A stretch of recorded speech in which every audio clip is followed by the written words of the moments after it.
You to own your performance footage. No. Well, here's the thing, like, Musically, if Wood follows the trajectory of her recent work, it may blend the acoustic intimacy of folklore with the polished pop sensibilities of Midnight's. Early whispers suggest a mid-tempo arrangement with layered harmonies, finger-picked guitar, and perhaps a subtle orchestral swell in the chorus, classic Swiftian hallmarks. Lyrically, insiders hint at imagery of autumn, a recurring motif in her work, football metaphors reimagined as romantic gestures, "You caught me when I fumbled my heart," and references to quiet domestic moments that contrast with their very public lives. One rumored line, "You don't need a crown to be my king," captures the essence of a love that thrives outside the spotlight, even as the world watches. The phrase, "got carried away," also speaks to the vulnerability inherent in writing about a current, ongoing relationship, especially one under such intense scrutiny. For an artist who has mastered the art of turning pain into poetry, writing about happiness can be its own kind of risk. There's no protective layer of hindsight, no narrative distance to soften the blow if things change. To sing openly about love while still living it requires a different kind of courage, one that Swift seems increasingly willing to embrace. This shift is evident not just in rumored tracks like Wood, but in her recent public appearances and interviews. She's spoken more freely about joy, about choosing love despite past wounds, and about the importance of surrounding herself with people who see her. In a 2023 interview with Time magazine, where she was named Person of the Year, Swift reflected on her journey. "I've spent so much of my life writing about the wreckage. Now I'm learning to write about the rebuilding and the building anew." Kelce, for his part, appears to understand the weight of being immortalized in a Swift song. In a lighthearted moment on his podcast New Heights, he joked, "If she writes a song about me, I hope it's not called The Tight End Who Broke Her Heart."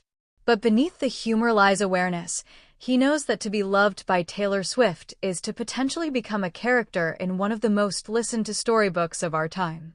And by all accounts, he's stepping into that role with grace, humility, and genuine affection.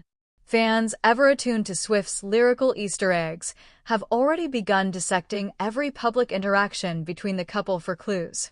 A photo of them holding hands at a Chiefs game? Possibly referenced in a bridge. A shared love of baking? Maybe a verse about kneading dough like we're building something slow. The Swiftie detective work is part of the cultural phenomenon, but it also underscores how deeply her audience connects with her emotional honesty.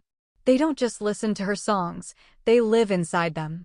If Wood does appear on her next album, whether titled The Tortured Poets Department, as rumored, or something else entirely, it may stand as a testament to a quieter kind-o.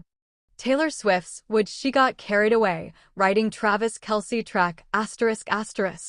In the ever-evolving tapestry of Taylor Swift's discography, where personal narrative and pop craftsmanship intertwine with almost alchemical precision, a new chapter appears to be unfolding, one steeped in romance, vulnerability, and the unmistakable influence of NFL star Travis Kelce. While Swift has never officially confirmed the title, Wood, as a song on her upcoming album, speculation has surged following cryptic social media teases, lyrical breadcrumbs, and insider reports suggesting that the Grammy-winning artist may have indeed gotten carried away while penning a love song inspired by her high-profile relationship with the Kansas City Chiefs tight end. Whether Wood is a working title, a lyrical motif, or simply fan-fueled conjecture, the idea that Swift poured her heart into a track so deeply personal that it momentarily swept her off her creative feet speaks volumes about the emotional gravity of her current chapter. Taylor Swift has long been the architect of her own mythology, turning breakups, makeups, feuds, and fleeting moments into chart-topping anthems that resonate with millions. From the diary-like confessions of Fearless to the vengeful glitter of Reputation, and the introspective folklore of her pandemic-era albums Folklore and Evermore, Swift's songwriting has always been rooted in authenticity, however stylized or fictionalized it may become.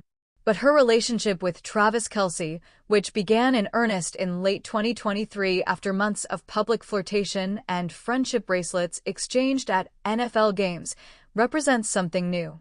A love story unfolding not in the shadows of tabloid scandal or post-heartbreak reflection, but in full public view, bathed in stadium lights and mutual admiration. It's in this context that the rumored song would emerge not as a breakup ballad or a revenge fantasy, but as a tender, perhaps even euphoric, ode to a present, thriving romance. The title itself, if accurate, invites interpretation. Wood could evoke natural imagery, trees, forests, the organic and enduring, echoing the earthy aesthetic of folklore and evermore. It might reference the wooden bleachers of Arrowhead Stadium, where Kelce plays and where Swift has been spotted cheering passionately in the stands. Or it could be a play on words, would misspelled as would, hinting at longing or hypothetical futures. I would stay. I would choose you.